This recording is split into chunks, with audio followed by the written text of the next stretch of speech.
Hi, friends of Balsamiq. This is Laura. Today we are here with Ben Borrell, a volunteer of Citizens Climate Lobby, and together with other volunteers, Ben is building Project Grand Canyon. But there is not just the two of us. Today's session will be led by Frederik Bader. Hello, Frederik. Hello. Hello, Ben. Frederik is a longtime friend of Balsamiq. He is a usability engineer and a lecturer of a UX and usability course in Germany. Okay, guys, I guess it's time to start.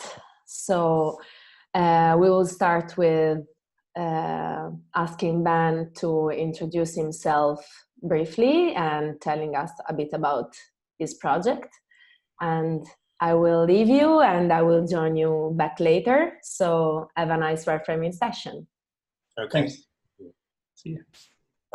So my name is Ben Borrell, and I'm a volunteer with Citizens Climate Lobby, which is an international organization devoted to solutions to climate change.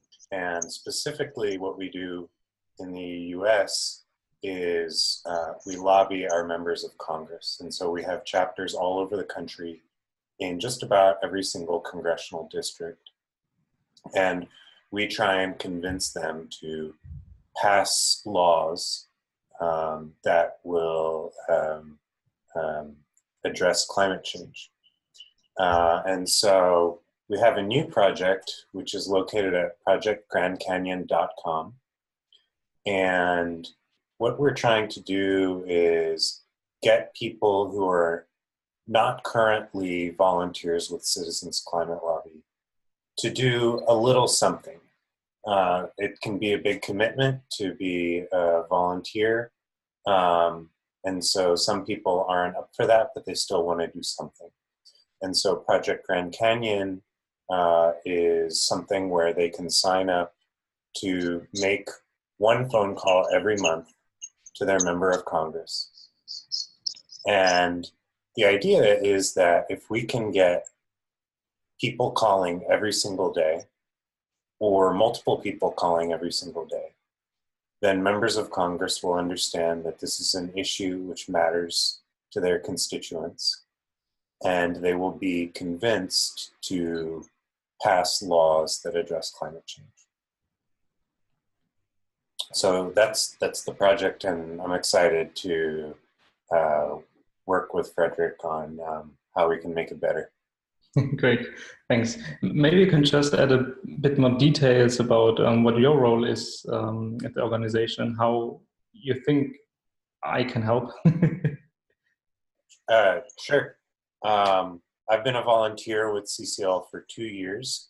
And it's a grassroots organization where volunteers can really do what they want to do. Okay. And so we do all kinds of things like outreach to the media or outreach to influential members of our community who our members of Congress might listen to. And there was a group in Minnesota who came up with this idea of Project Grand Canyon. And they got 100 people signed up. And so that means that they had multiple people calling their member of Congress every day. And they were able to go from that member of Congress being somewhat dismissive of them to that member of Congress actually calling their designated liaison. So every chapter has a person who is responsible for managing the relationship with the congressional office. And so it was really amazing what the project did in terms of making the member of Congress care about that relationship. And so when I heard about that project, I thought that was amazing. And I'm a software developer in my day job. And I thought, well, we can build something here which is not just in Minnesota. We can build something to facilitate this for every single congressional district in the United States. And so there are a few of us here in Austin who are communicating with the Minnesota people, and we're building a tool just as volunteers to make this possible throughout the country. Great. And you started with some wireframes, and next step would be like refining them and then start developing. Is that right? Actually, it already exists today, and it's being run entirely off of Google Sheets. And so we said, let's just get started. Let's not write any software. Let's just get started and see what we learn. And so we've been going for a few months, and right now we have about a half a dozen members of Congress that we schedule the calls for, and we've got 150 or so, maybe up to 200 people signed up. This is all sort of in our area of Central Texas, and then we said, okay, we've learned what we're ready now, and drew up a wireframe, and we're developing a software solution based on that wireframe. And Balsamiq offered us this session to review it and improve it. And so I jumped on the opportunity. Okay, great. So I see what I can do for you. Maybe we'll just go through the wireframes you sent, and then maybe you can describe a bit, and afterwards we can just jump into the session and wireframe a bit, right? Sounds good. So you should be able to see something, hopefully. Yep, I'm going to move you to my other screen here. Okay, I can see your screen. So, okay, I just opened this one and start with the landing page. And then just have a quick look. So maybe you can just briefly explain how what the wireframe is showing and how you organized it. Okay. What we are looking at, basically. So I think we should start at the very top. Yeah. On the one called landing page. Yeah. And this is basically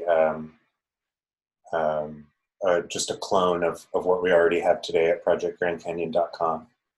And we are simply making our pitch in trying to be pretty concise, not trying to overwhelm with too many words, although it certainly looks like on the wireframe that there are a lot of words. And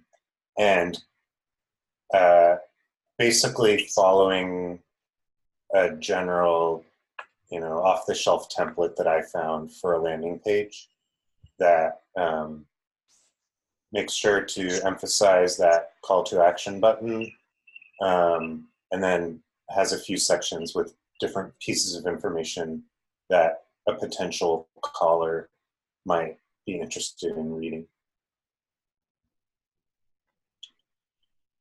This is the starting point for any potential volunteer, right? So yeah, and actually we have these business cards that we take to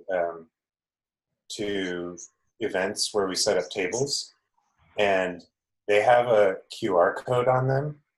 Okay. So we don't actually give the business cards away, but what we do is we say, here, give me your phone, and we put the camera over the QR code, and then it'll automatically load up this website. Okay. That's a cool idea. So the goal of this landing page is the call to action is labeled start calling, but in fact, if they are like at an event, then it's more like let them register, right? Or is it really that they start calling from the event? No, you're absolutely right. They're not calling immediately. Okay. And so that, I think I didn't put in a whole lot of thought when I was writing that part. So I'm going to make a note because it's a really good point.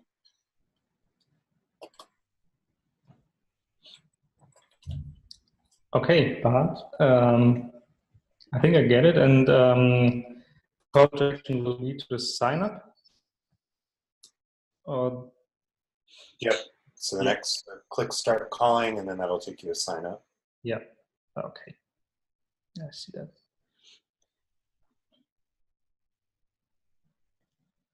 Okay, so maybe just let me ask you some questions so I get a better understanding of it.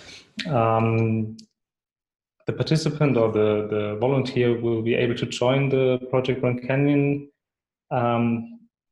Do they need to check how you will contact them? We could have a sensible default, but we do want to provide that choice. That's the feedback that we've got from people as we've operated this, that some people would prefer to get their call reminders by SMS, and some people prefer by email, and some people both. Okay, great. And then you talked about the congressional district. I'm not based in the US, so I just heard something of it. So you have to choose your state, like one of the 50, right? And Yep. then there are multiple districts in it. That's right. How many districts are there in one state? It can range from a place like Montana having one congressional district, or maybe they might have two, but Wyoming has one. Okay. Ranging to a place like Texas, where I live, which has nearly 40. Okay. And California has more. I don't know exactly how many. Okay. Do you have to search by number, or has the district a name? What is this organized like? It's numbered. Okay. Right. And then you have to enter the zip code in the state or district. Yeah, and unfortunately, sometimes two people who live in the same zip code can live in different congressional districts. Okay. And why do you need the zip code for if they select the state and district already? I believe we put that in there because we wanted to know where the calls are coming from whenever we're tracking it. So one of the things is that liaison that I told you about has a meeting every 2 years, or twice a year with the member of Congress or their staff. And we want to be able to provide that person with data on the callers and how many calls are being made and from where in the district they're being made. Because, for example, I live in a district that is pretty large and is both urban and rural. And so we want to make sure that the member of Congress might be curious about who the callers are. We want to be able to explain that. Okay. So as this is also the first time for me doing a wireframe session like this, I would just start and telling you why I would change some things, and you can just comment if this is okay or if there is a there's a mistake in my mind, and just correct me. I'm not sure how familiar you are with Balsamiq at all. I just have made these two wireframes. Okay. Okay, so the starting point here is like to register, right? And this is what you want the volunteers to do. So it should be as easy as possible, because it's just the first step, right? So you want to get them involved, and then they are part of the bigger thing and start actually doing stuff. So first, what I would do, you already use symbols, which is great, awesome. I love this feature. And you asked about how they will contact you, because you heard it from your volunteers. That's great. I would rather use radio buttons than checkboxes, because obviously you need one of these two, right? Well, you can have both. Yeah, at least one, maybe both, but at least one. Okay, I get it. Then radio buttons aren't right. Yeah, true.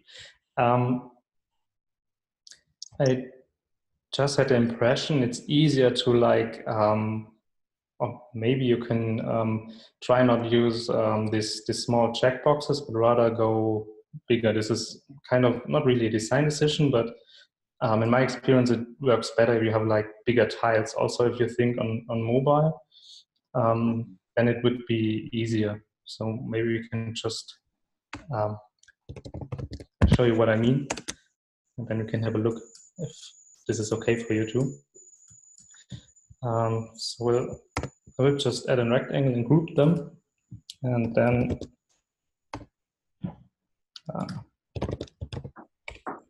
add a checkbox, which you also did. And then you can put the email in, and we can also add an icon.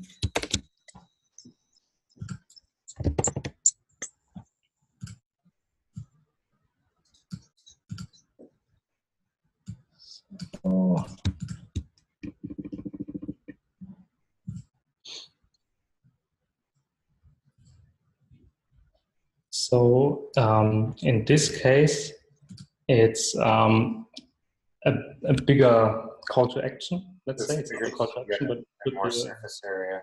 Yeah. For them to touch. Yeah, I think that's a great suggestion. Just go with SMS and add the phone. Maybe this one is better. And maybe you can also think of like not only setting the selected state, but you can, I don't know your color, but maybe you can also add something like, I'll put the fancy orange. This is obviously too much, but in this case you can like, yeah, show what is selected, but you can select multiple ones. Yeah. Okay, see, this is also a symbol. Do you use it on another wireframe? Yes. Okay. So then that's my first mistake, right? I just added the source. And add this one here. Just to be clear. Just a hint, because this could be problematic. If you're not selecting any of the options, then it's up to you to do a proper validation. So this could be, I don't know, as a user, I don't know that I have to select something. And it's also about the zip code. You're collecting it for your data, right? That's not something the volunteer really needs to enter for his purpose. So I'm just assuming that this could be optional. Yes. So no, don't want to override it. Maybe we can just add some fancy asterisks. Make just a quick one, not to everyone, because well, I'm new on a Mac. You might notice that.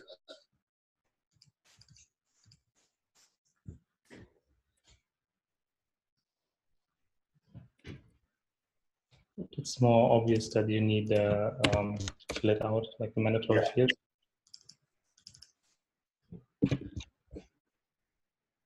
And this would be optional. On a drop-down selector for that congressional district, how many options is too many options? On a select field, you mean? Well, I would. That's the next one I would ask you, because 50 or 40 is pretty much. But what you actually can do, just always leaving it, it's like adding a searchable combo field or drop down. I would suggest that. So it is a drop down because it's the best way you can select something, but you might add another state on this, let's go back to the wireframes and I'll show you what I mean. Always start with canvas. And kind of a text field, then you can put an icon on it, like the search.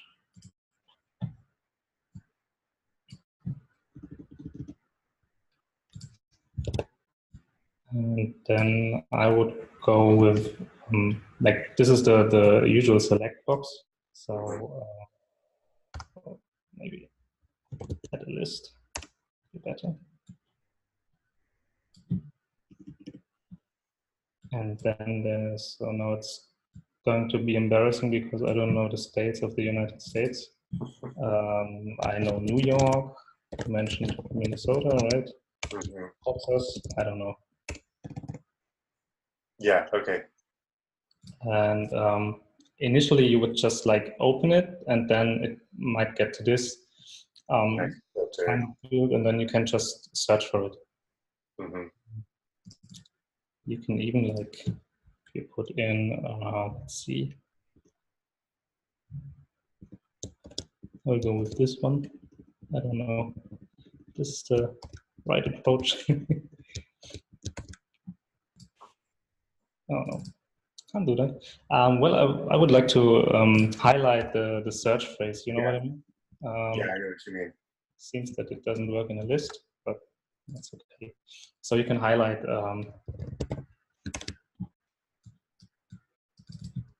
this is searchable combo box and highlighting. I don't know. And this could also be easier for the district.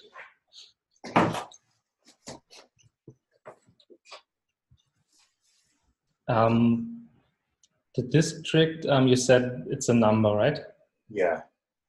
Do they know by heart what the district number is, or do they have to look it up? Because not everybody. Not everybody. Okay. So you have this info eye to provide help if they don't know. Yeah. Okay. I'm just assuming maybe the district in a drop down, because it's a number. Maybe you can change that to an input field, because I don't think that it really provides you an advantage to have a combo box with 1, 2, 3, 4, 5, 6, 7, and so on. Okay. If you know it, you can just enter it. Okay. And we'll just validate that. We just have to do some client-side validation that okay. you can put in the number 100. Yeah. Okay. I see. If you can pre-populate it, like if you know, okay, in the state of, you said Minnesota is like 2, then you can just select 1 or 2. Right. Yeah, okay. I get it. Yeah, well, that's a better approach, I guess. Okay. Yeah. Okay. Yeah, and then you can just show the privacy policy. This is kind of necessary and a no-brainer, I would say. You have to show it. Yeah, of course, like this is the draft, you need obviously kind of a back button or stuff like that. I was just going to have it open in a separate window. Okay. Okay. Nevertheless, I would for an option like to go back or close the window. And then you can go back, because now you're lost, you don't know what to do. Yeah. There's another button and let's call it close. Not the best wording, I guess, but in fact that you know what you can do. Yeah. Right, so this is just a one-step sign up, and if you join it, you will go to the thank you page or the post sign up, and this will be this one. That's great. Okay. I like the approach that you are already like, not just say thank you, but also like, okay, now you can really do something. That's awesome. Thanks. Okay, maybe you can just explain a bit now. It's getting into mobile. Should we have a look at this, or should we go to this page? Let's actually go to the mobile pages. Okay.